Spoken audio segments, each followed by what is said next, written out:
श्री शिवाय नमस्तुभ्यम। हर हर महादेव। आप सभी का दिन शुभ हो।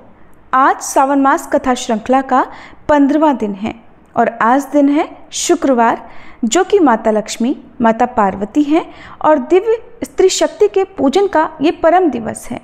आज हम भावपूर्वक वंदन करते हैं भगवान शिव के सत्यनारायण स्वरूप को, जो सच्चाई, सौम्यता और धर्म के रक्षक हैं। आज अध्याय शुरू करने से पहले हम सभी मिलकर प्रार्थना करें। हे सत्य स्वरूप शिव जी, हमारे जीवन में सच्चाई और धर्म की ज्योति जलाएं, ताकि हम हर स्थिति में ईमानदार और निष्ठावान बने रहें। हे माँ लक्ष्मी, हमारे जीवन में समृद्धि के साथ साथ संयम, संतोष और शांति का वास करें। हे माँ पार्वती, हमारी साधना में स्थिरता, प्रेम और भक्ति की गहराई बढ़ाएं। यदि हमारी श्रद्धा में कोई अधूरापन हो, कोई त्रुटि पूजा या कथा में रह गई हो, तो कृपया हमें क्षमा करें। आइए अब आज के अध्याय से पहले जान लेते हैं आज के पंचांग के बारे में। आज दिनांक है 25 जुलाई और दिन है शुक्रवार और आज सावन मास के शुक्ल पक्ष की प्रतिपदा तिथि है, जो कि पूरा दिन रहने के बाद रात 11:22 पर समाप्त होगी। और आज ब्रह्म मुहूर्त सुबह 4:22 से 5:10 तक रहेगा। सूर्योदय का समय सुबह 5:58 और सूर्यास्त का समय शाम 7:08 होगा। इसके अलावा आज पुष्य नक्षत्र पूरा दिन रहने के बाद शाम 4 बजे तक समाप्त होगा। इसके बाद में आश्लेषा नक्षत्र प्रारंभ हो जाएगा। और आज राहुकाल का समय सुबह 10:30 से दोपहर 12 बजे तक रहेगा। आइए अब माँ लक्ष्मी जी की कथा के साथ ही शुभारंभ करते हैं आज के अध्याय का। एक गांव में एक बार एक साहूकार रहता था। उस साहूकार की एक पुत्री थी। वह हर दिन नियम से पीपल सींचने जाया करती। पीपल के वृक्ष में से हर दिन लक्ष्मी जी प्रकट होती थी और वह चली जाती। एक दिन लक्ष्मी जी ने साहूकार की बेटी से कहा, तू मेरी सहेली बन जा। लड़की ने कहा, मैं अपने पिता से पूछकर कल आऊंगी। साहूकार की बेटी ने घर जाकर अपने पिता को सारी बात कह दी। तब उसके पिताजी बोले, बेटी, वह तो लक्ष्मी जी हैं, अपने को और क्या चाहिए, तू लक्ष्मी जी की सहेली बन जा। दूसरे दिन वह लड़की फिर गई। तब लक्ष्मी जी पीपल के पेड़ से निकलकर आई और कहा, सहेली बन जा। तो लड़की ने कहा, बन जाऊंगी। और फिर इस तरह दोनों सहेलियां बन गई। लक्ष्मी जी ने उसको भोजन का न्योता दिया। घर आकर लड़की ने अपने माँ पिताजी से कहा कि मेरी सहेली ने मुझे भोजन का न्योता दिया है। तब पिता ने कहा कि सहेली के जीमने जइयों पर अपने घर को संभाल कर जाना। तब वह लक्ष्मी जी के यहाँ जीमने गई तो लक्ष्मी जी ने उसे शाल दोशाला ओढ़ने के लिए दिया, रुपए दिए, सोने की चौकी, सोने की थाली में 36 प्रकार का व्यंजन भी दिया। जीम कर जब साहूकार की पुत्री जाने लगी तो लक्ष्मी जी ने पल्ला पकड़ लिया और कहा कि मैं भी तेरे घर जीमने आऊंगी। तो उसने कहा, आ जाइयो। वह घर जाकर चुपचाप बैठ गई। पिता ने पूछा, बेटी सहेली के यहाँ जीम कर आ गई, लेकिन तू उदास क्यों बैठी है? तो उसने कहा, पिताजी, मुझे तो लक्ष्मी जी ने इतना दिया, अनेक प्रकार के भोजन कराए, परंतु मैं उन्हें कैसे जिमाऊंगी? अपने घर में तो कुछ भी नहीं है। तब उसके पिता ने कहा कि गोबर मिट्टी से चौका लगाकर घर की सफाई कर ले, 4 मुख वाला दिया जलाकर लक्ष्मी जी का नाम लेकर रसोई में बैठ जाना। लड़की साफ सफाई करके लड्डू लेकर बैठ गई।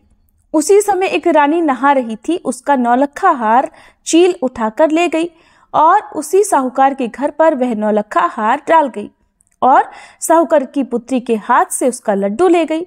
बाद में साहूकार की पुत्री हार को तोड़ने बाजार में गई और सामान लाने लगी तो सुनार ने पूछा, क्या चाहिए? तब उसने कहा, सोने की चौकी, सोने का थाल, शाल दुशाला दे दो, मोहर दे दो और सामग्री दे दो, 36 प्रकार का भोजन हो जाए, इतना सामान दे दो। सारी चीजें लेकर बहुत तैयारी उसने की और रसोई बनाई। तब गणेश जी ने कहा, लक्ष्मी जी को बुलाओ।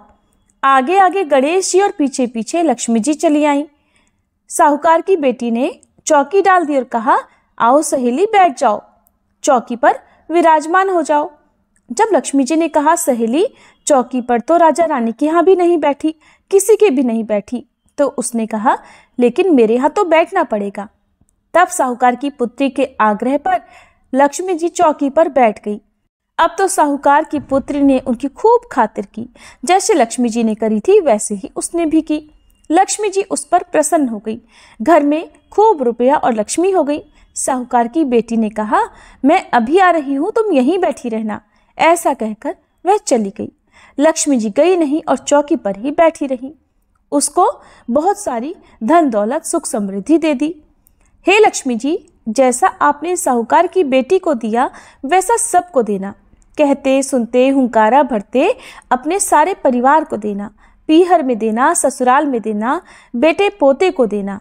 हे लक्ष्मी माता, सबकी दरिद्रता दूर करना, सबके कष्ट दूर करना और सबकी मनोकामनाएं पूर्ण करना। सभी प्रेम से बोलिए, लक्ष्मी माता की जय। अब सुनिए आज का अध्याय। महादेव जी कहते हैं, हे पार्वती, सांबादित्य से उत्तर दिशा में कपालेश्वर विराजमान है। उनका दर्शन करने से मनुष्य अश्वमेध यज्ञ का फल पा लेता है और पूर्व जन्म के पापों से भी मुक्त हो जाता है। उससे उत्तर कोटीश्वर लिंग है जो सबके पापों का नाश करने वाला है। वहाँ कोटि ऋषियों ने सिद्धि प्राप्त की है, इसीलिए उसका नाम कोटीश्वर है। जो मनुष्य भक्तिभाव से कोटीश्वर का पूजन करता है उसे 1 करोड़ मंत्र जप का फल प्राप्त होता है। कोटीश्वर के निकट वेदवेत्ता ब्राह्मण को स्वर्ण देना चाहिए। सोमेश्वर, दैत्यसूदन, बालरूपधारी ब्रह्मा, अर्क स्थल, सूर्य तथा शशिभूषण ये 6 प्रभास क्षेत्र के श्रेष्ठ देवता हैं। इनके दर्शन मात्र से मनुष्य कृतार्थ हो जाता है और जन्म से लेकर मृत्यु तक के भयंकर पापों से छूट जाता है। अब पार्वती जी ने पूछा, हे भगवान, अन्य सभी स्थानों में तो वृद्ध रूपी ब्रह्मा है, फिर यहाँ वे बाल रूपी कैसे हुए? कृपया बताइए। महादेव जी कहने लगे, देवी, मनुष्य इस संसार में तभी तक दुख, शोक और भय के समुद्र में डूबे रहते हैं जब तक कि ब्रह्मा जी के प्रति उनकी भक्ति नहीं होती। जीव का मन जैसे विषयों में लगा है, अगर उसी प्रकार ब्रह्मा जी में भी लग जाए तो कौन बंधन से मुक्त नहीं होगा। सोमनाथ से ईशान कोण में और सांबादित्य से अग्नि कोण में ब्रह्मा जी का उत्तम स्थान है। वहीं पर बाल रूपधारी ब्रह्मा जी विराजमान हैं, जो संपूर्ण जगत के स्वामी, सब लोकों के सृष्टा और महान तेजस्वी हैं। वे ही इस प्रभास क्षेत्र में 8 वर्ष की आयु में आए हैं। उन्होंने ही सोमनाथ लिंग की स्थापना करके ब्राह्मणों को बहुत सी दक्षिणा दी। प्रभास क्षेत्र में रहते हुए बाल रूपधारी ब्रह्मा जी के 42 वर्ष बीत गए हैं। इस प्रकार उनकी आयु का एक परार्ध व्यतीत हो गया। अब पार्वती जी ने फिर से महादेव जी से कहा कि प्रभु, ब्रह्मा जी के दिन, मास और वर्ष का परिमाण भी बताइए। महादेव जी कहने लगे, देवी, ब्रह्मा जी की जो परम आयु है उसका एक परार्ध बीत गया है, अब दूसरा परार्ध चल रहा है। 8 वर्ष की आयु में वे यहाँ आए थे, इसलिए उन्हें बाल रूपी कहते हैं। प्रभास क्षेत्र को छोड़कर अन्य सभी तीर्थों में वे वृद्ध रूपी ही हैं।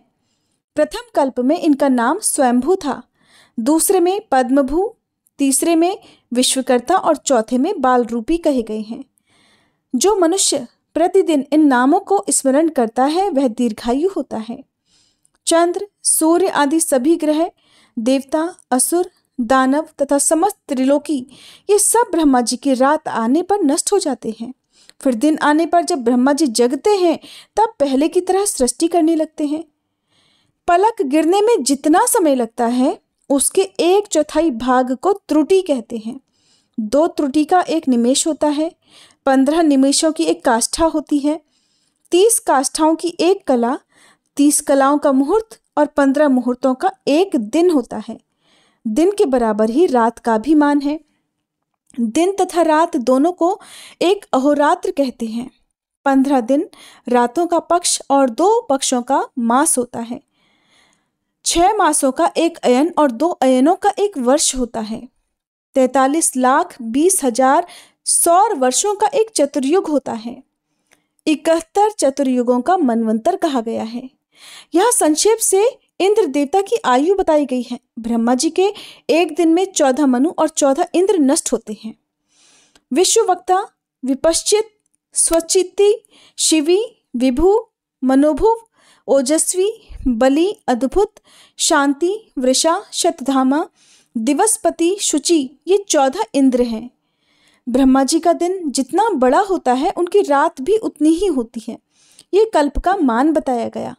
पहला श्वेत कल्प है, दूसरे कल्प का नाम नीललोहित, तीसरे का वामदेव, चौथे का रथंतर, पांचवें का रौरव, छठे का प्राण, सातवें का बृहत कल्प, आठवें का कंदर्प, नवें का सद्य कल्प, 10वें का ईशान, 11वें का ध्यान, 12वें का शाश्वत, 13वें का उदान, 14वें का गरुड़, 15वें का कूर्म, 16वें का नारसिंह, 17वें का समाधि, 18वें का आत्रेय, 19वें का सोम, 20वें का भावन, 21वें का तत्पुरुष, 22वें का वैकुंठ, 23वें का अर्चित, 24वें का रुद्र, 25वें का लक्ष्मी, 26वें का सारस्वत, 27वें का वैराज, 28वें का गौरी कल्प, 29वें का महेश्वर कल्प और 30वें का पितृकल्प है। यही ब्रह्मा जी की अमावस्या है। ब्रह्मा जी के महीने के ये 30 कल्प बताए गए। इस समय वराह कल्प चल रहा है। यही ब्रह्मा जी की प्रतिपदा है जिसमें भगवान वराह ने रसातल से पृथ्वी का उद्धार किया था। 30 कल्पों का ब्रह्मा जी का एक मास माना गया है। ऐसे 12 मासों का एक वर्ष होता है। ऐसे वर्षमान से जब ब्रह्मा जी 8 वर्ष के थे तब सोमदेव उन्हें प्रभास क्षेत्र में लेकर आए और उन्हीं के द्वारा सोमनाथ जी की प्रतिष्ठा का कार्य संपन्न हुआ। इस प्रकार प्रभास क्षेत्र में निवास करते हुए ब्रह्मा जी का एक परार्ध व्यतीत हो गया और अब दूसरा चल रहा है। इस तरह बचपन से ही उनका इस क्षेत्र में निवास होता है। मनीषी पुरुषों के द्वारा वे बारंबार वंदनीय हैं। यात्रा का उत्तम फल चाहने वाले पुरुषों को पहले उन्हीं की पूजा करनी चाहिए। जो भक्ति पूर्वक ब्रह्मा जी की पूजा करता है वह निश्चय ही मेरा भी पूजन करता है। जो उनसे द्वेष करता है वह मुझसे भी द्वेष करता है और जो उनका पुजारी है वो मेरा भी पूजक है। सुंदरी, ऐसा जानकर मन में भेदभाव न रखते हुए ब्रह्मा, विष्णु तथा रुद्र की एक रूप से ही पूजा करनी चाहिए। देवी, भूतेश से वायव्य कोण में 30 धनुष की दूरी पर गोप्यादित्य का स्थान है।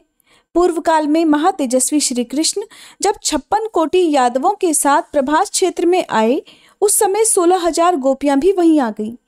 उनमें से जो सर्वश्रेष्ठ 16 गोपियां बताई गई हैं उनके नाम बताता हूँ, सुनो।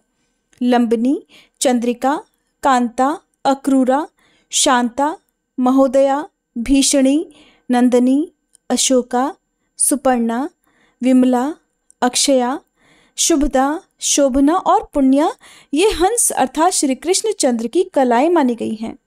परमात्मा श्री कृष्ण ही हंस हैं और उनकी ही ये शक्तियां हैं। श्री कृष्ण चंद्र स्वरूप हैं और ये गोपियां उनकी कलाएं हैं। उपर्युक्त 15 कलाओं के सिवा मालिनी उनकी 16वीं कला है। जो पुरुष इस प्रकार जानता है उसे वैष्णव जानना चाहिए। उन 16,000 गोपियों ने भगवान श्री कृष्ण की आज्ञा लेकर उस क्षेत्र में निवास करने वाले नारद आदि मुनियों के सहयोग से विधि पूर्वक भगवान सूर्य की स्थापना की और नाना प्रकार के दान दिए। महर्षियों ने वहां भगवान सूर्य का नाम गोप्यादित्य रख दिया। इस प्रकार सूर्य देव की प्रतिष्ठा हो जाने पर वे सब गोपियां कृतार्थ हो गईं और महान यश पाकर श्री कृष्ण के साथ द्वारका को चली गईं। प्रभास क्षेत्र में गोपियों द्वारा स्थापित जो गोप्यादित्य है उनका दर्शन मात्र करके मनुष्य दुख शोक से मुक्त हो जाता है। जो मनुष्य माघ मास की सप्तमी को उपवास करके गोप्यादित्य की पूजा करता है वह अपने पितरों को 7 बार तृप्त कर लेता है। वह अपने सभी रोगों का नाश करता है और दुष्ट चेष्टा परायण दुर्जय शत्रुओं को भी जीत लेता है। सप्तमी को तेल का स्पर्श ना करे, नीले रंग का वस्त्र ना पहने, आंवला लगाकर स्नान ना करे और कहीं किसी के साथ विवाद भी ना करे। नील के रंगे हुए वस्त्र धारण करके द्विज जो भी स्नान, दान, जप, होम, स्वाध्याय तथा पितृ तर्पण आदि कर्म करता है वे तथा इसके 5 महायज्ञ भी उस नील सूत्र के कारण नष्ट हो जाते हैं। अगर ब्राह्मण नील का रंगा हुआ वस्त्र अपने अंगों में धारण कर ले तो रात दिन उपवास करके पंचगव्य पीने से ही शुद्ध होता है। अगर किसी ब्राह्मण के रोमकूपों में नील के रस का अर्थात नील मिश्रित जल का प्रवेश हो जाए तो वह पतित हो जाता है और 3 कृच्छ व्रत करने पर ही उसकी शुद्धि होती है। अगर ब्राह्मण भूल से भी नील वृक्षों के बीच में से निकल जाए तो वह दिन रात उपवास करके पंचगव्य पीने पर शुद्ध होता है। अगर ब्राह्मण के शरीर में नील की लकड़ी गड़ जाए और रक्त दिखाई देने लगे तो उसे चांद्रायण व्रत करना चाहिए। देवी, जो अनजाने में नील का दातौन कर लेता है वह 2 बार कृच्छ व्रत करने पर उस पाप से शुद्ध हो पाता है। पार्वती, कुरुक्षेत्र में 1,00,000 गोदान करने से जो पुण्य मिलता है वह सब गोप्यादित्य के दर्शन मात्र से ही प्राप्त हो जाता है। अब जानिए भगवान शिव के नागेश्वर ज्योतिर्लिंग के बारे में। साथ ही इस वीडियो के लास्ट में आप 12 ज्योतिर्लिंग मंत्र का हिंदी अनुवाद भी सुनेंगे। ये ज्योतिर्लिंग गुजरात प्रांत में द्वारकापुरी से लगभग 17 मील की दूरी पर स्थित है और इस पवित्र ज्योतिर्लिंग के दर्शन की हमारे शास्त्रों में बहुत बड़ी महिमा बताई गई है। शास्त्रों में मान्यता है कि सावन के महीने में जो भी नागेश्वर ज्योतिर्लिंग की उत्पत्ति और महात्म्य की कथा सुनेगा वह सारे पापों से मुक्ति पाकर समस्त सुखों को भोगता हुआ अंत में भगवान शिव के परम दिव्य परम धाम को प्राप्त हो जाएगा। हिंदू धर्म के अनुसार नागेश्वर अर्थात नागों का ईश्वर होता है और ये विष आदि से बचाव का सांकेतिक भी है। रुद्र संहिता में इन भगवान को दारुका वने नागेशम कहा गया है। पुराणों में नागेश्वर ज्योतिर्लिंग की जिस कथा का वर्णन है उसके अनुसार सुप्रिय नामक एक बड़ा धर्मात्मा और सदाचारी वैश्य था। वह भगवान शिव का अनन्य भक्त था। वह निरंतर भगवान शिव की पूजा आराधना और ध्यान में तल्लीन रहा करता था। अपने सारे काम वह भगवान शिव को अर्पित करने के बाद ही करता था। वह हर समय हर क्षण मन वचन और कर्म से हर समय भगवान शिव की पूजा में और ध्यान में ही तल्लीन रहा करता था। उसकी इस शिव भक्ति से दारुक नाम का एक राक्षस बहुत क्रुद्ध रहा करता था। उसे भगवान शिव की ये पूजा किसी भी तरह से अच्छी नहीं लगती थी और वह निरंतर इस बात का प्रयास किया करता कि सुप्रिय की पूजा अर्चना में विघ्न पहुंचा सके। एक बार सुप्रिय नौका पर सवार होकर कहीं जा रहा था। उस दुष्ट राक्षस दारुक ने यह उपयुक्त अवसर देखकर नौका पर आक्रमण कर दिया। उसने नौका में सवार सभी यात्रियों को पकड़कर अपनी राजधानी में ले जाकर कैद कर लिया। सुप्रिय कारागार में भी अपने हर दिन के अनुसार भगवान शिव की पूजा आराधना करने लगा। अन्य बंदी यात्रियों को भी वह शिव भक्ति की प्रेरणा देने लगा। दारुक ने जब अपने सेवकों से सुप्रिय के विषय में ये समाचार सुना तब वह बहुत क्रोधित होकर उस कारागार में जा पहुंचा जहां सुप्रिय बंद था। सुप्रिय उस समय भगवान शिव के चरणों में ध्यान लगाए हुए दोनों आंखें बंद किए बैठा था। उस राक्षस ने उसकी ये मुद्रा देखी तो अत्यंत भीषण स्वर में उसे क्रोध में डांटते हुए कहा, अरे दुष्ट वैश्य, तू आंखें बंद कर इस समय कहां कौन से उपद्रव और षड्यंत्र करने की बात सोच रहा है। उसके ये कहने पर भी धर्मात्मा शिव भक्त सुप्रिय की समाधि भंग नहीं हुई। अब तो वह दारुक राक्षस क्रोध से एकदम पागल हो उठा। दारुक क्रोधित होकर जैसे ही सुप्रिय का वध करने के लिए आया तो उसे देखकर सुप्रिय भगवान शिव से रक्षा करने की विनती करने लगा। अपने सच्चे भक्त की पूर्ण विश्वास से भरी हुई विनती सुनकर भगवान शंकर जी उसी क्षण उस कारागृह में एक ऊंचे स्थान पर चमकते हुए सिंहासन पर स्थित होकर ज्योतिर्लिंग के रूप में प्रकट हो गए।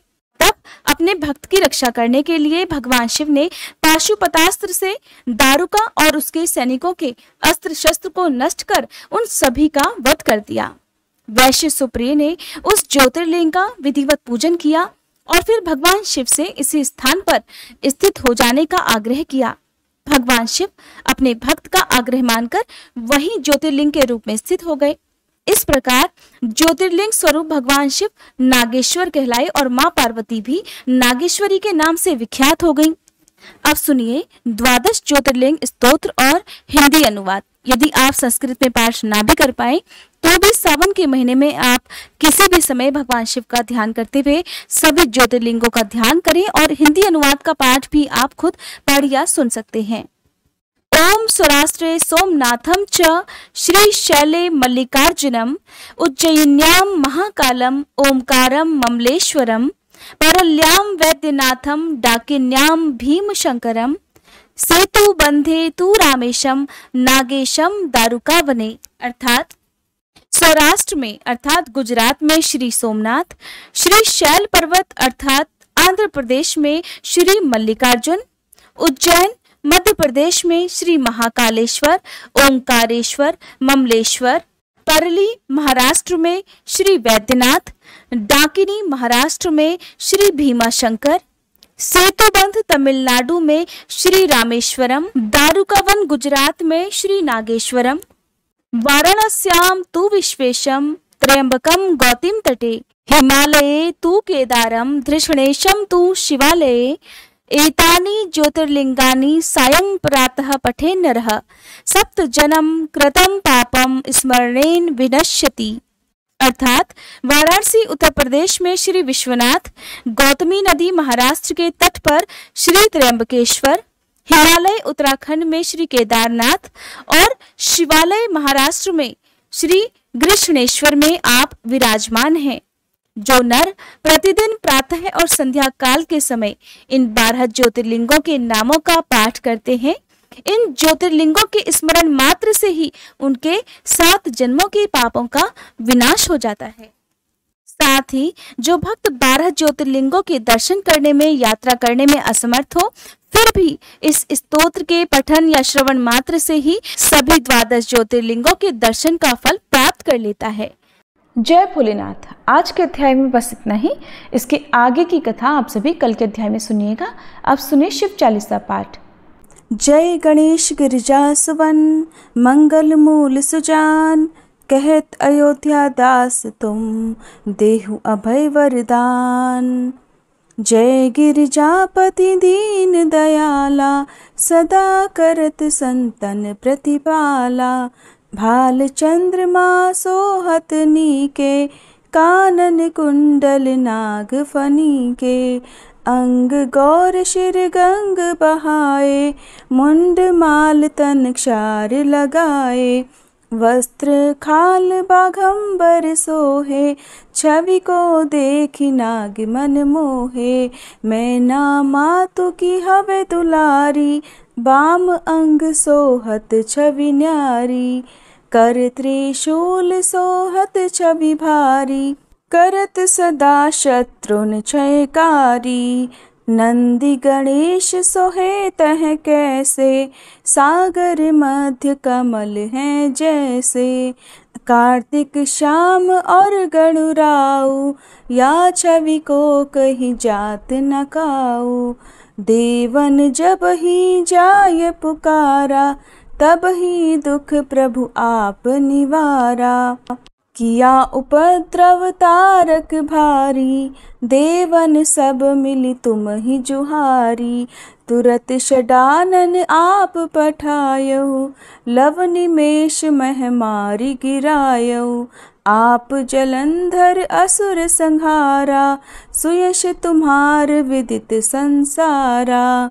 त्रिपुरासुर सन युद्ध मचाई, सब ही कृपा कर लीन बचाई। किया तपहि भगीरथ भारी, पूरब प्रतिज्ञा तासु पुरारी। दानिन मह तुम सम को नाही, सेवक स्तुति करत सदाही। वेद नाम महिमा तब गाई, अकथ अनादि भेद नहीं पाई।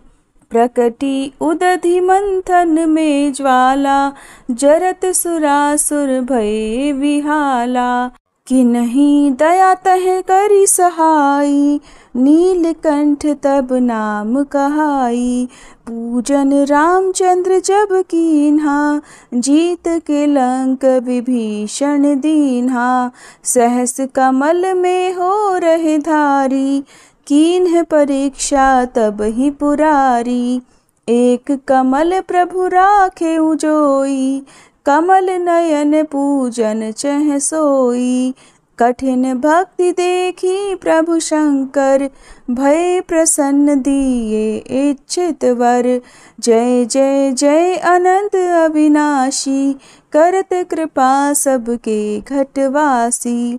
दुष्ट सकल नित मोहि सतावे, भ्रमत रहो मोहि चैन न आवे।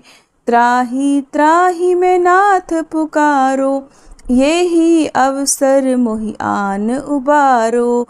ले त्रिशूल शत्रुन को मारो, संकट से मोहि आन उबारो। मात पिता भ्राता सब होई, संकट में पूछत नहीं कोई। स्वामी एक है आस तुम्हारी, आये हरहु मम संकट भारी। धन निर्धन को देत सदा ही, जो कोई जाचे सो फल पाही। स्तुति के ही विधि करे तुम्हारी, क्षमहु नाथ अब चूक हमारी। शंकर हो संकट के नाशन, मंगल कारण विघ्न विनाशन। योगी यति मुनि ध्यान लगावे, शारद नारद शीश नवावे। नमो नमो जय नमः शिवाय, सुर ब्रह्मादिक पार न पाए। जो यह पाठ करे मन लाई, तापर होत है शंभु सहाई। ऋनिया जो कोई हो अधिकारी, पाठ करे सो पावनहारी।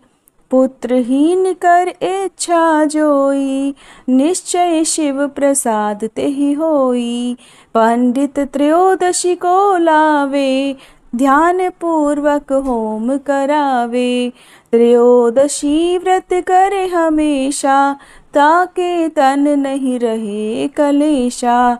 धूप दीप नैवेद्य चढ़ावे, शंकर सम्मुख पाठ सुनावे। जन्म जन्म के पाप नसावे, अंत धाम शिवपुर में पावे।